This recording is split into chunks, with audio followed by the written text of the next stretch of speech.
どうもこれです。僕は今鹿児島県霧島市に来ています。今日はここ鹿児島にある日本を代表する名温泉宿に宿泊します。こちら後ろに見えている忘れの里雅叙園というお宿です。全国から絶えずリピーターが集まる本当に評価の高いお宿ということで、今日はとっても楽しみです。では行ってみましょう。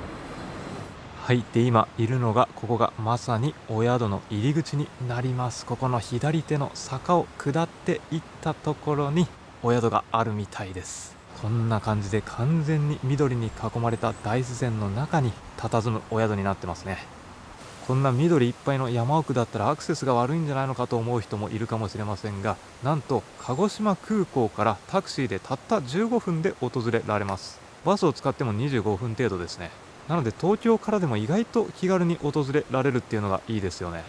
ちなみに今回僕は福岡市からやってきたんで、新幹線を使って博多から鹿児島中央まで約1時間、そこから JR 乗り継いで隼人駅まで行き、路線バスに乗って合計だいたい1時間25分程度かな、それぐらいかかりました。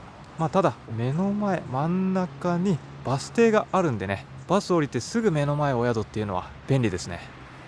カフェもお昼に営業をしていて、ここでランチと日帰り温泉も楽しむことができるみたいですよ。で、ここ右手には立派な石に埋め込まれた何かがありますけど、これルレーシャトーというふうに書いていて、ルレーシャトーっていうのは世界的なホテルレストランの会員組織で、その土地の風土を大切にした空間料理創造的なおもてなしを評価基準とされているようで、日本でわずか11件しかないんですよね。グローバルな規模でもお食事が評価されてるっていうことですね。で、ここの入り口の看板のところ、上にもルレーシャトーっていう風に書かれていて、下に7つ星 in 九州とあるので、7つ星の指定宿にも選ばれているんですね。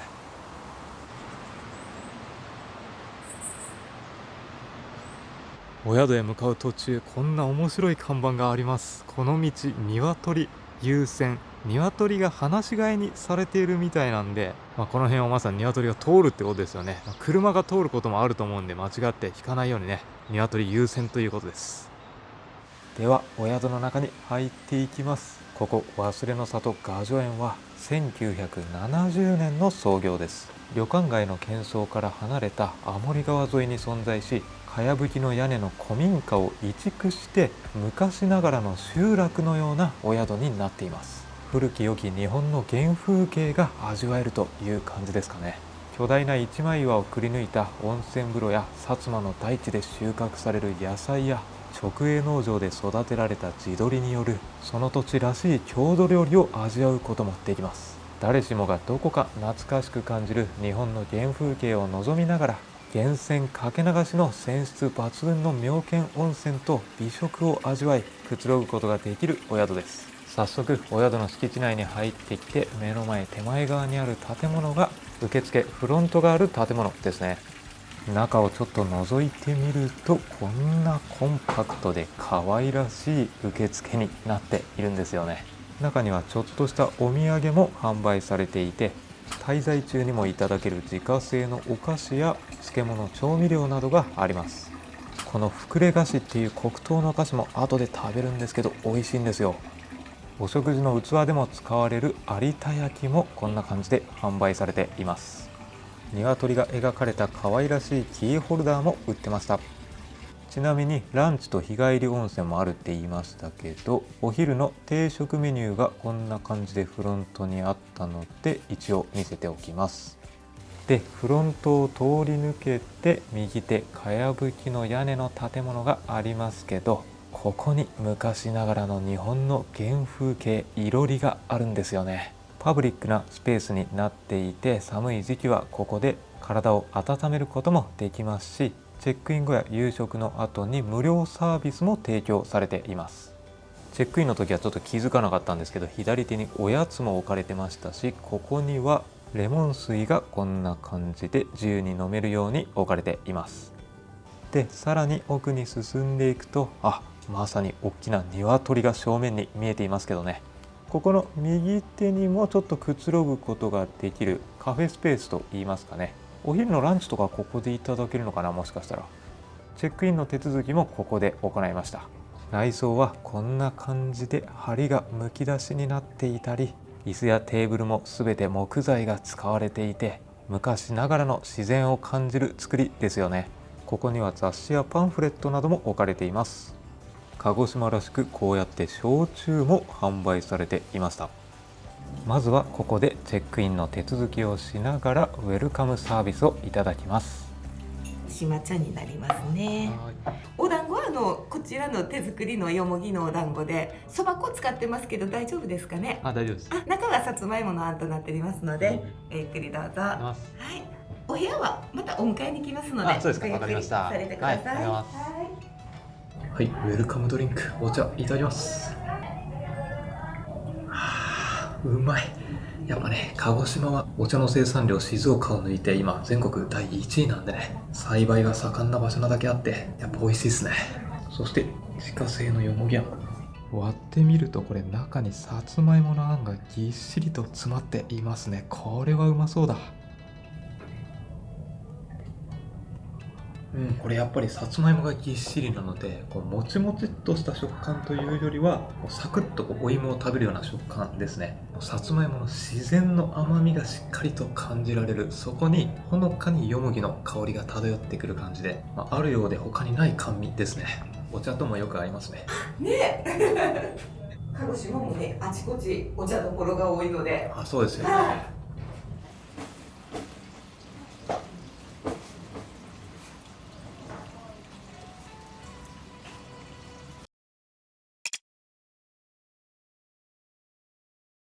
はい、ではチェックインが完了してこれから客室に向かいます。今回泊まるのは全8室ある中でも露天風呂付き特別客室タイプ D 風というお部屋になります。これ目の前のまたかやぶきの屋根が見えていますけどね、完全離れのまるで一軒家のような作りですよ。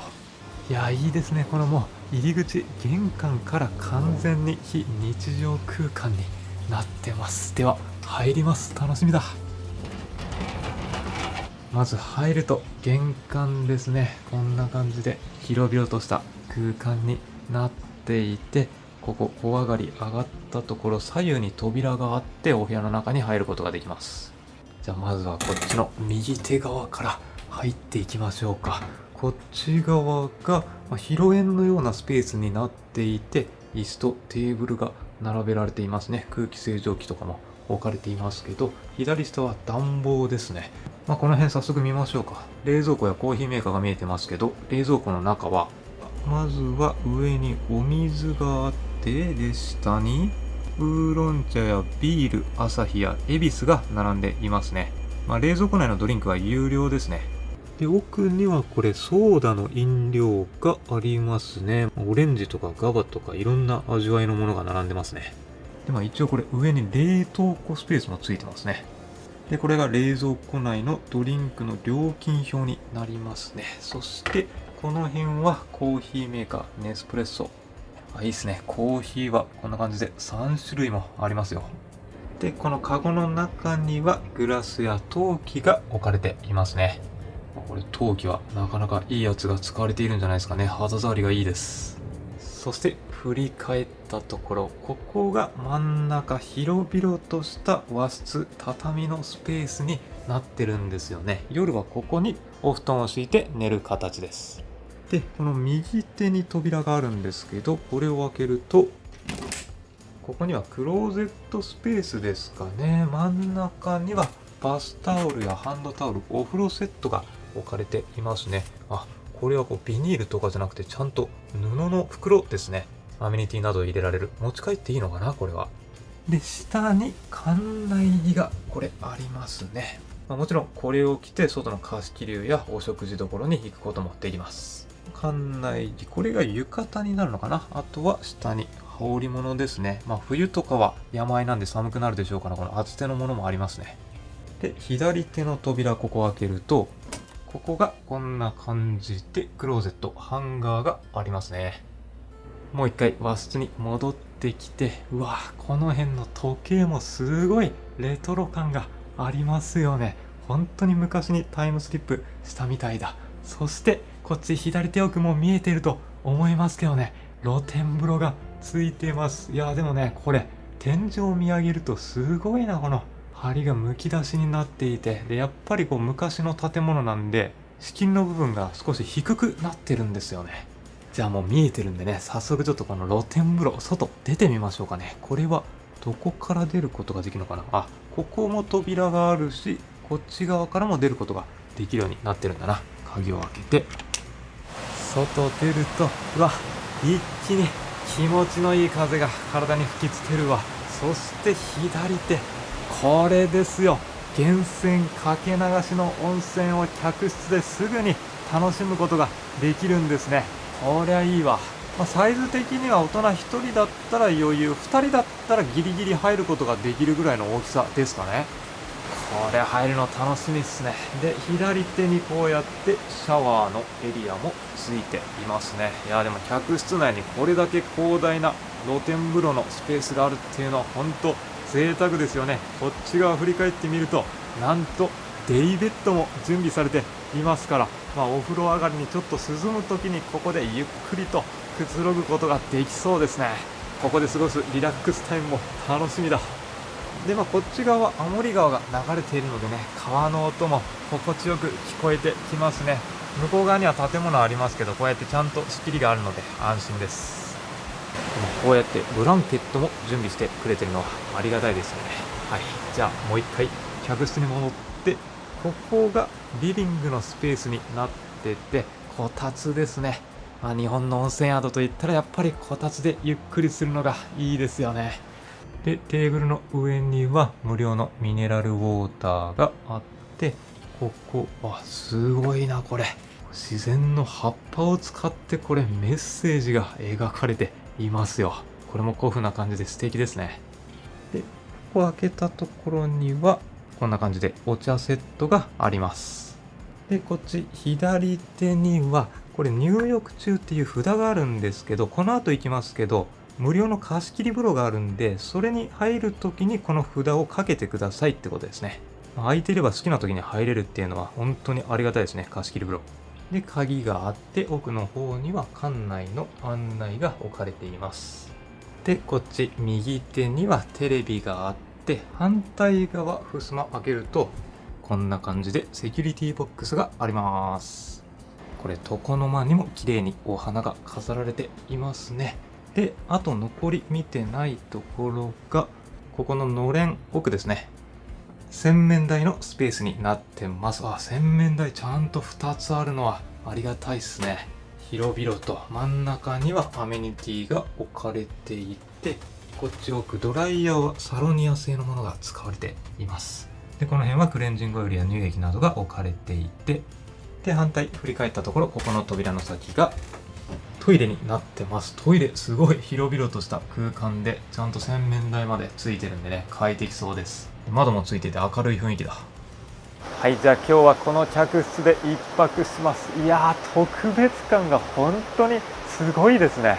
で、この客室料金ですが、2名1室2食付きでだいたい10万円、1人当たり5万円台から宿泊できます。で、こういった素晴らしいお宿はね、なかなか一人旅プランを提供していないお宿っていうのも多いんですけど、こちらのお宿一人旅プランもあって、1名1室利用だと2食付きでだいたい7万円台から宿泊することができます。僕は今回一級の割引とかを使って6万円台で宿泊できています。客室の種類はこんな感じで4タイプありますね。今は全8室で、以前は10室あったらしいんですけど、そのうちの2室を使って新しくスイートルームっていうのが誕生したみたいなんですよね。だから今は全8室になってます。下から上に行くにつれて価格も上がっていくっていう感じです。はい、ではこの後温泉に浸かってお食事とっても楽しみですね。で、貸し切り湯があるみたいなんで、ちょっとそっちの方見に行ってみましょうかね。一回客室の外に出て。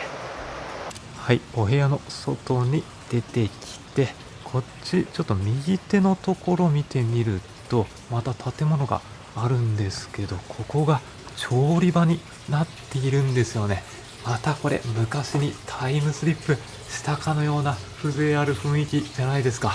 いやー、素敵だな。で、こっち左奥の方行ってみると、地元の生野菜がたくさん並べられているんですよね。またこれ夕食朝食の時にいただけるんでしょう。でこれ下は山の湧水が使われているのかな。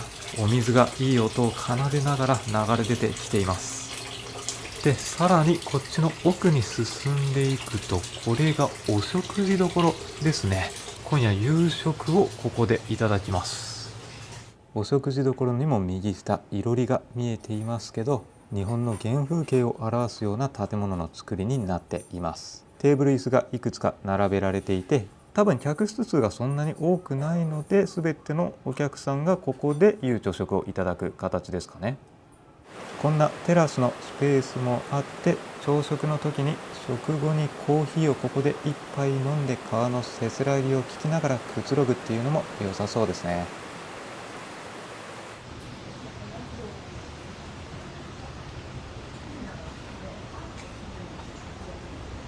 はい、じゃあね、貸し切り風呂にちょっとこれから行きたいと思います。ここの左手が入ってきた入り口なんですけど、階段くぐって奥の建物にあるみたいです。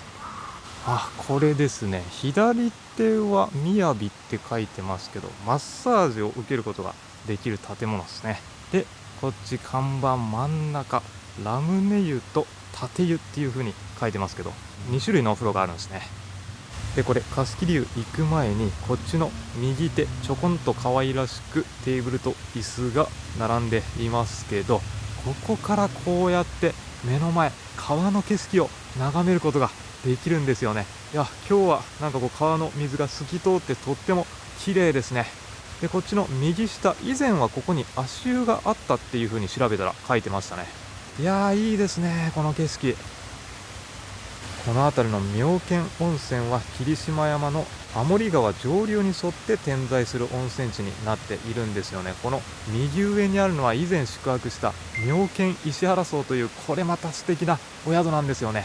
ここから今いる雅叙園を見て、なんだこの建物はとびっくりして、調べたら素敵なお宿だったということでね、今回やってきたわけでございます。本当にこの周りには温泉がたくさんあって、日向山温泉などとともに隼人新川渓谷温泉郷の一つとして妙見温泉があるという風になってます。いやーでも以前石原荘に泊まった時はもうちょっと川の流れが強かったような気がするんですけどね。これ目の前にたくさんこれ湧き出てるのは、これもしかしたら温泉かな。妙見温泉は源泉の量も本当豊富なんですよね。はい、じゃあ貸し切り湯の方行ってみましょうかね。まずは手前側、ここはランチとセットの日帰りを利用するときにも利用できるみたいですね。チェックインの時間になると宿泊者の無料貸し切り湯になります。では入ります。うわー、これは雰囲気めっちゃいいですね。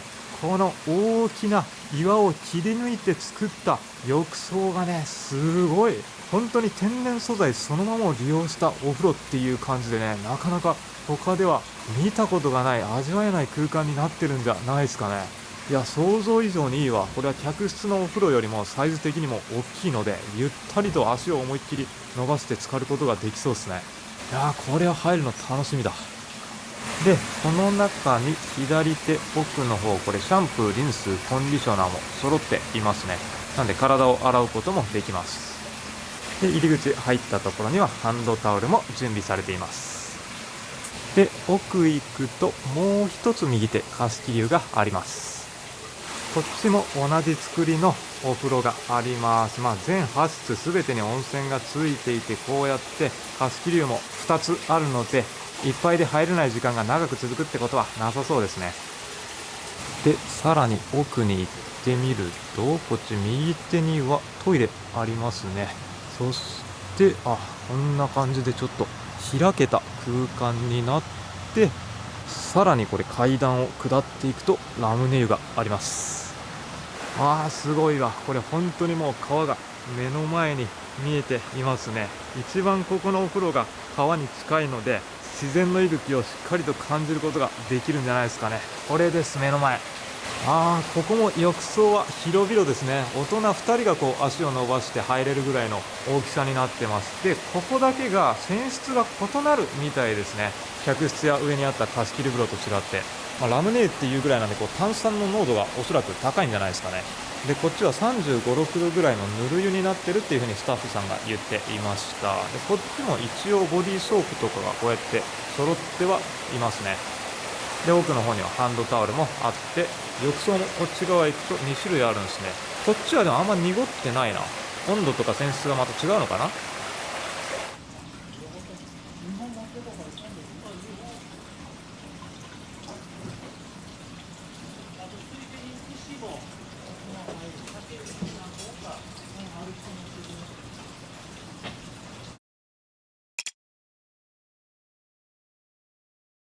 はい、ではこの館内着に着替えてこれから温泉行こうと思うんですけどね、客室温泉に浸かろうか貸し切り風呂に浸かろうかめっちゃ迷ったんですけど、客室温泉はいつでも好きな時に浸かれるんで、今チェックインして貸し切り風呂せっかく空いてるんでね、そっち行きましょうか。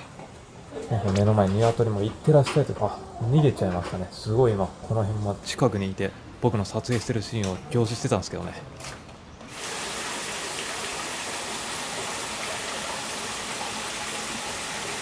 はい、温泉使ってますけど、これは気持ちいいっすね。このね、妙見温泉の泉質はね、結構個人的には気に入ってるんですよね。この間、石原荘泊まった時もいいなっていうふうに思ったんですけどね、炭酸水素塩泉で、炭酸泉なんでね、ちょっとこうシュワシュワっていう感じがあると思うんですけど、肌に温泉がまとわりつくかのような感じがあるんですよね。気持ちいい。で温度設定も多分40度か41度ぐらいかな。しっかりと体が温まるちょうどいい温度ですね。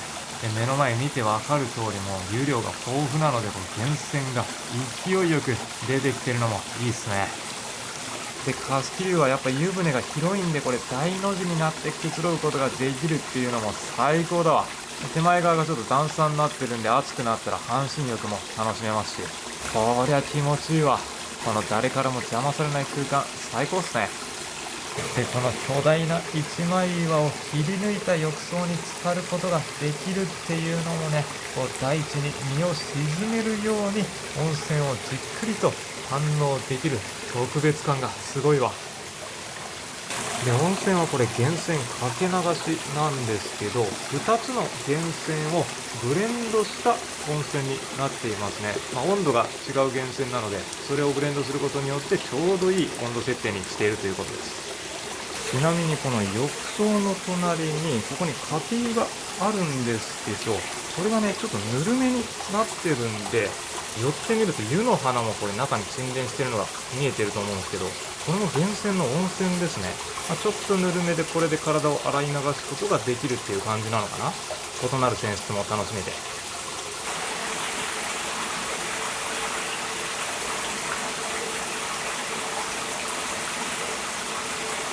はい、でせっかくなんでこの下のラムネ湯にも来てみました。この目の前にあるのが上の貸し切り湯と同じ泉質の湯船で、こっちですね。ここでしか味わえない、宿泊者しか味わうことのできないラムネ湯ですね。ぬる湯になってて、確かにこれはぬる湯ですね。ずっと使っててものぼせることがないであろう、それぐらいの温度ですね。36度ぐらいで、泉質は二酸化炭素泉で、二酸化炭素泉っていうのは空気に触れたり時間が経つと効能が落ちるものなんですけど、ここはもう源泉が真下にあってそれを利用してるっていうことなんで、効能も期待できるみたいですね。今まで使った温泉よりもより炭酸ガスが多く含まれているみたいですね。湯船の中見てみると、湯の花みたいなものが沈殿しているのがよくわかるんですよね。自然そのままの温泉を使っているっていう感じです。いやいいですね。この異なる種類の温泉も一度の滞在で味わうことができるっていうのは贅沢ですよ。これ上に入浴中っていう札を垂らすだけのかなりワイルドな露天風呂だと思うんですけどね、こっちの手前側と奥の両方とも独り占めできるっていうね、開放感がすごいわ。自然の中に身を置いてる感じ。さっきのがぬる湯でこっちがしっかりあったかいんで、ちょっと体温めたいなって思ったらこっちに使って、で熱くなってきたなと思ったらさっきのまたぬる湯に使ってって、交互に浸かることによってのぼせることなく何度も温泉タイムを楽しむことができますね。これだったらいや、これ想像以上に快適ですね。このラムネ湯のエリアも。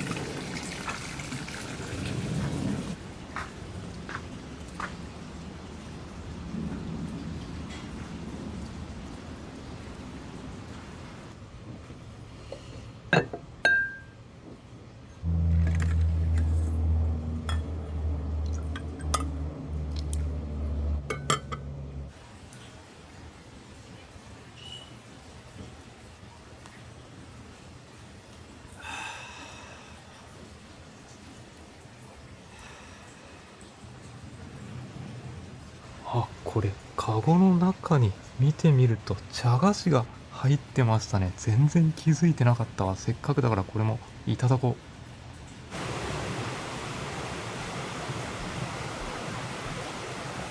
はい、お部屋に持ってきました。これが黒糖の蒸し菓子ですね。鹿児島らしい茶菓子だ。これはふわふわで美味しそうだ。これとってももちもちですね。このもちもち食感とともに黒糖の旨味がじわっと口に広がってうまいわ。ウェルカムサービス以外にもこういう茶菓子のサービスがあるのは嬉しいですね。でこのデイベッド最高ですね。まだもうちょっとで冬っていうところなんで、この夕方の時間帯お風呂で体を温めた後にここで涼むの最高だわ。これも横になったら寝ちゃいそうになるぐらい気持ちいい。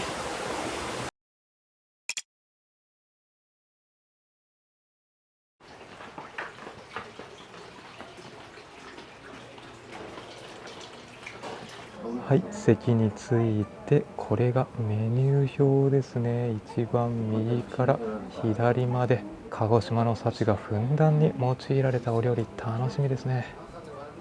でこれ奥にあるのはお料理に込められた思いですかね。鳥を育て野菜を作りっていう風に右の方に書いていますけどね。この辺りからもお料理こだわってるの伝わってきますよね。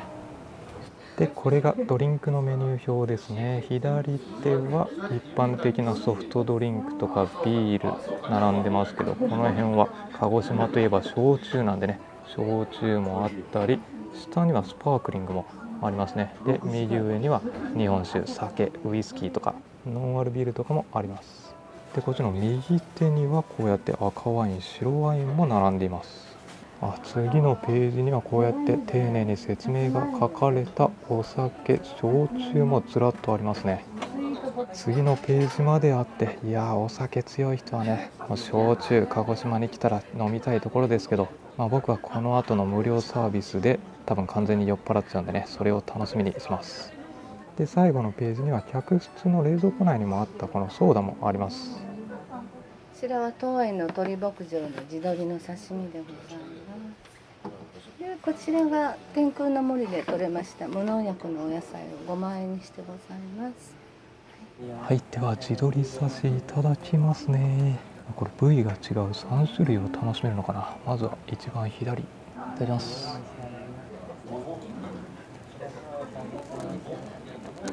今食べたのはももですね。噛んだ瞬間鶏肉のうまみがじゅわっとしっかり広がっていきますね。久しぶりに鶏刺し食べましたけど、ここのほんと鮮度高いでしょうからめっちゃうまいわ。でこの真ん中がささみですね。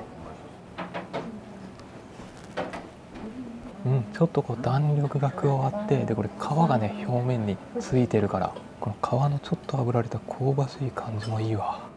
でこれが羽身っていう風に言ってましたね。これもちょっと弾力があって淡白な味わいですね、この辺は。でもこの甘い醤油が鶏刺しにはすごい合うわ。でこれが刺身こんにゃく。みずみずしくてしっかり弾力があって、このこんにゃくめっちゃうまいわ。この薬味のネギと生姜をそれぞれの幸に加えるとまたアクセントになってうまい。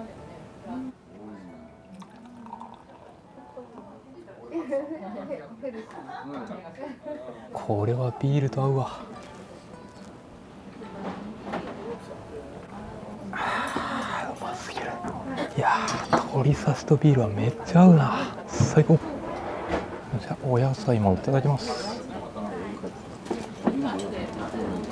さすがみずみずしいわ。めっちゃうまい。外にたくさんお野菜並んでたんでね、これはもう地元の美味しいものをたくさん集めてると思うんでね、間違いない美味しさだ。ドレッシングはこれ和風のごまドレッシングで、ちょっと鰹節がね鹿児島らしく乗ってます。こちらがが手作りのさつま揚げでございます。揚げたてでございますので、大根おろしとローズマリーがついてます。こちらは味噌田楽といって、鹿児島の麦味噌を上からいろんな調味料と合わせてかけております。お野菜を一回素揚げしてございますので、ごゆっくりどうぞ。いやー、これさつま揚げめっちゃうまそうですね。揚げたて。熱々で中ホクホクで、お魚のうまみがね、これまた口に入れた瞬間しっかり広がります。で揚げ物なんですけど、このおろしをつけることでちょっとこうさっぱりとね、そしてローズマリーの風味が加わってね、ちょっと上品な感じ。やっぱ揚げたてだとうまいな。でまたこれお野菜ですね、たっぷり。いやこれナスうまっ。でこのね、上にかかっている味噌がすごいいい。ちょっとこう甘酒のようにね、酒粕、そういった風味があってね、こう上品な甘さとともにお野菜のうまみを引き立ててくれてますね。この中にも鶏が入っていて、いろんな鶏の風味を楽しめますね。はい、地鶏のお鍋ですね。はい、オープンしますね。骨付きの地鶏のお肉をですね、ほぼ塩コショウで6時間ほど煮込んでおりますので、スープが美味しいので、よろしいですか、お継ぎして。はい。あとですね、こちらが丸いのがつくねで、ちょっと半透明なのがさつまいものでんぷん粉でできたお団子で、もちもちした食感ですので、はい、おネギも焼いてございますので、はい、どうぞ。はい、じゃあまずこの鶏だしで取ったスープ。うまっ。ね、美味しいですよね。うまっ。鶏の旨味が、でもやっぱあっさりしててすごい飲みやすいですね。やっぱり何杯でも飲めそうな。皆さんこれ雑炊にしたいっておっしゃいますけどね。なるほどなるほど、確かに締めでもさっぱりといただけそうですね。いやこれ日本酒と一緒に飲んだりしてもね、絶対美味しいと思うわ。じゃあこの鶏のつくねも、いやふわふわで中にぎっしり詰まっててうまいなこれ。なので骨ごと煮込んでるから、これもね骨付きになってます。いやうまい。改めてやっぱ鶏の品質高い。野菜も、いやシャキシャキネギもうまいな。なんかもう本当にこの素材そのもののうまみをちゃんと味わえるお料理。いやさすがこれはこだわりの地元の薩摩地鶏の鶏スープですね。うまみが凝縮されていて、コラーゲンもたっぷり。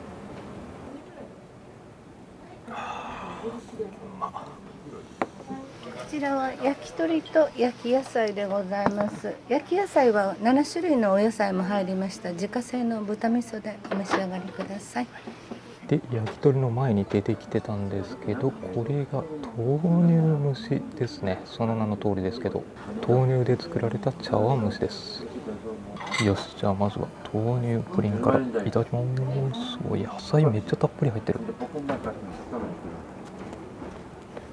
いやーこれいいわ。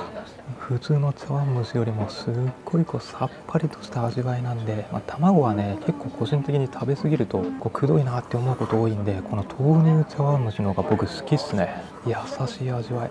中にはブロッコリーにちくわにきのこがたっぷり、そしてここにも贅沢に鶏肉が入ってるんですよね。はい、焼き鳥ですね。自家製のタレがかかってます。何これ、タレめちゃくちゃうまいわ。いや僕ね個人的に焼き鳥はもう塩一本なんですよ。塩かタレって聞かれたら、やっぱタレかけるとね、せっかくこうさっぱりとした鶏肉なのにちょっとくどい感じになるのが嫌なんですけど、このタレはね優しい甘さというかね、さっぱりとしてるんで全然くどくない。いやこれ人生で食べた焼き鳥のタレの中で一番かも。でね、この味噌もつけて食べるといいって言ってたんで、これをつけて、またこの味噌がアクセントになって違う味わいを楽しめますね。でこれもこう酒粕のような味わいがするんでね、すごい上品な甘さでいいわ。この揚げ物は何だろうな。すごい贅沢にさつまいもやレンコンや人参が中に詰め込まれてますね。でこれ焼き野菜にもこの味噌をつけると絶対うまい。いやかぶうま。これもみずみずしい。味噌が野菜の旨味を引き立てる。はい、そしてこれが黒毛和牛ですね。上に乗ってるのはこれは塩だれになりますね。そしてこっちの奥には天ぷらです。よもぎや三つ葉、大葉、ドクダミ、そしてさつまいもとメヒカリの天ぷらがあります。メヒカリの天ぷら、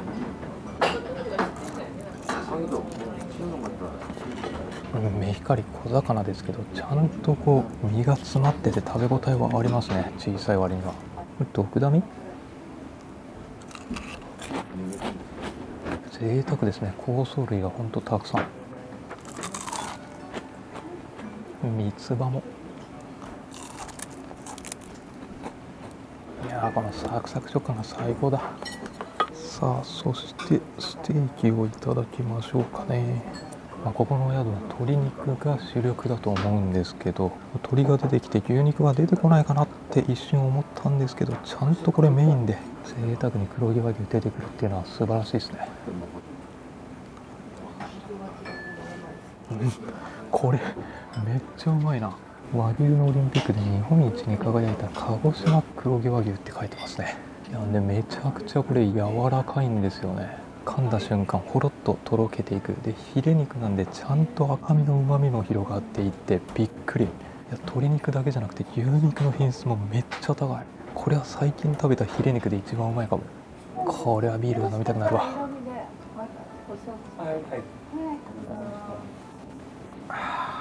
うまっ。いやー、お肉にビール最高っすね。こちらは炊き込みご飯と麦床で漬けました味噌漬けでございます。こちらは手打ちの田舎そばで、鹿児島はおそばも有名なので鶏だしです。でこちらがシャインマスカットと柿でございます。では締めのお蕎麦ですね。いただきます。お水が綺麗なところなんでお蕎麦も美味しいですね。でこの麺は平らな感じで、多分ねこれ10割そばに近い感じかな。この喉越しがいいというよりはお蕎麦本来のうまみがしっかりと広がっていく感じですね。だしもしっかり風味が出てますね。そして炊き込みご飯、中には鶏肉とかキノコ類やかまぼこ、ちくわが入っていて、それらがお互い強調しすぎずにさっぱりと風味を出してますね。締めのご飯としていい感じ。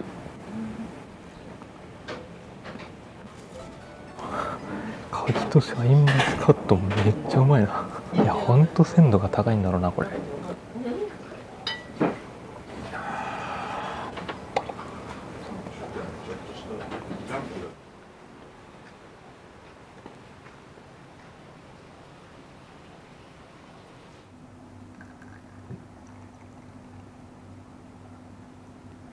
こんな感じで大丈夫ですか？焼くんであれば直火よりはこの中のこっちのあ、方が、直火じゃなくて、直火は表面だけこうちょっと焦げる。そっかそっか、はい、ここでじっくりの方がいいんですね。ね、そっちの方が美味しいです。はい、じゃあ焼きたてでいただきます。きびなご。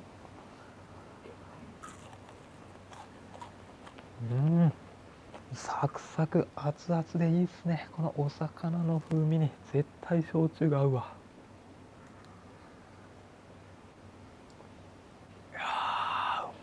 やっぱねこの鹿児島で飲む焼酎って毎回美味しいんですよね。芋焼酎ですけどほんのりと甘みがあって比較的これ飲みやすいですね。すっきりとした感じ。いやこのかやぶきの屋根、日本の原風景を眺めながら、そしてこのいろりを取り囲んで原始的な感じでねお魚を炙って食べてお酒を飲んでと、いやこの環境だったら2倍も3倍も美味しく感じますね。完全なる非日常だわ。素晴らしい。はい、お部屋に戻ってきて、夜はちょっと冷え込んでくるんで、やっぱこのこたつが気持ちいいですね。いや最近こうお宿に泊まってこたつがある宿ってなかったから、やっぱなんかいいな。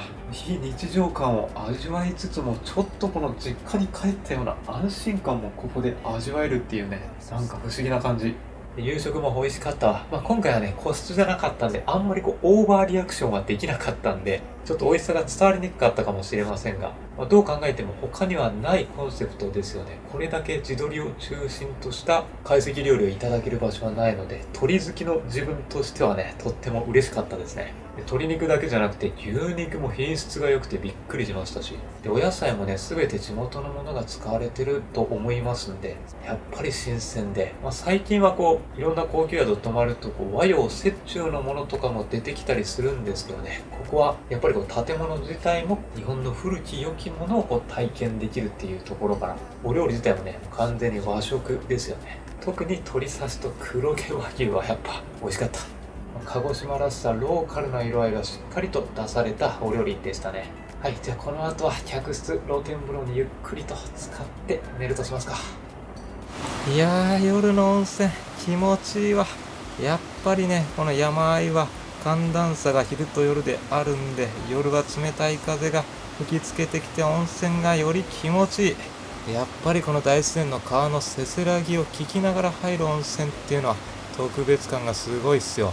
さっきね、焼酎を飲むいろりのところで外国の方と話したんですけど、その人たちも最初は東京とか大阪とかそういう都会を旅行してたんだけど、一度日本の地方、田舎の方に足を伸ばすと日本の大自然の素晴らしさに気づいて、今はもうローカルな場所ばっかりに出かけてるっていう風に言ってましたね。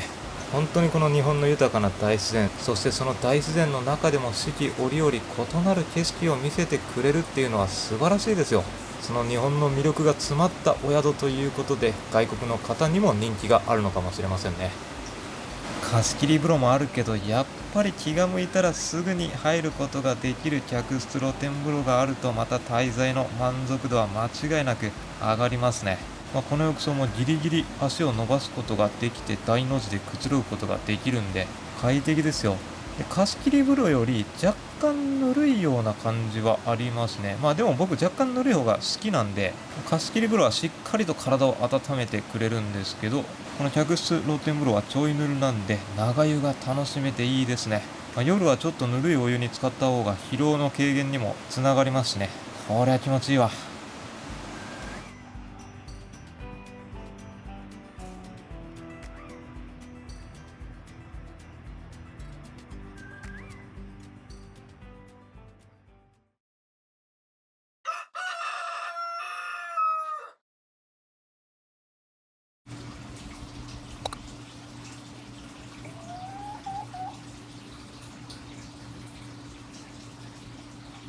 はい、おはようございます。朝になりまして、こっち右手厨房のところで朝ごはんを作っているのが見えてますけどね。いやー、このオープンエア外の空間でお料理の準備をするっていうのも、昔ながらと言いますかね、普段はなかなか見ることができない光景なので、昨日からも何回も言ってますけどね、完全にこれは旅の醍醐味である非日常を味わうことができますね。はい、で朝食は8時半からで、今まだ7時過ぎで時間があるので、今年はね1ヶ月後ホノルルマラソンに出るんで、早朝ランニングをしてから温泉に浸かってご飯を食べようと思います。いやー、朝のランニングも気持ちいいですね。これ真下に流れてるのがお宿の前にも流れていた青森川ですね。で、川に架かる橋をこうやって今渡ってるんですけど、こっちの左手、今正面に見えているのが田島本館っていう風に書いていて、ここも雅叙園と同じ系列のお宿なんですよね。こっちの方が雅叙園よりもかなりリーズナブルな価格で泊まることができるお宿になってますね。もちろんここでも泉質抜群の温泉に浸かることができるので、気軽にコスパに身をけん温泉味わいたいなという人はここに泊まるのもありじゃないですかね。はしごしたりしても面白いかもしれないですね。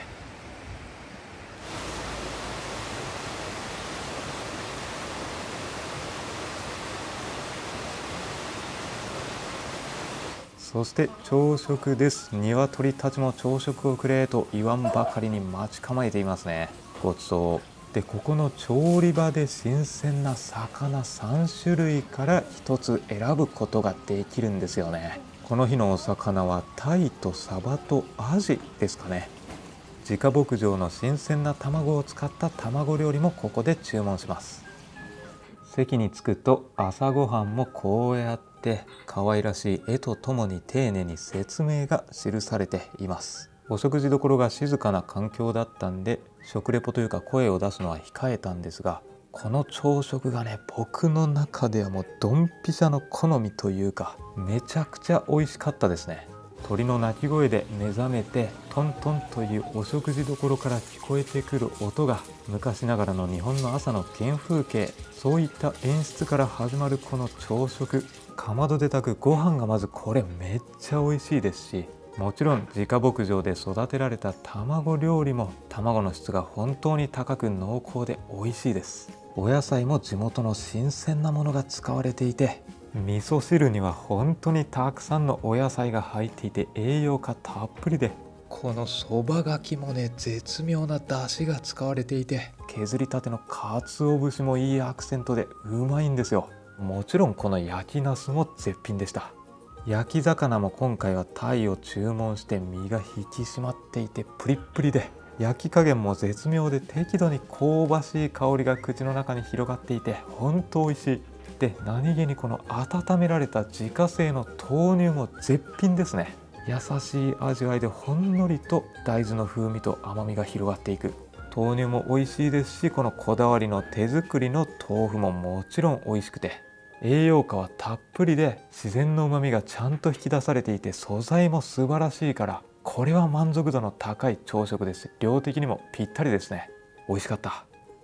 最後にコーヒーと自家製のお菓子が出てきましたが、このお菓子がね、受付でも販売されていたんですけど、黒糖にごまをまぶしただけのお菓子になるんですけど、黒糖の甘みとこのごまの香ばしさの組み合わせがシンプルですけどコーヒーともマッチするし美味しかったですね。サクサク食感とともに。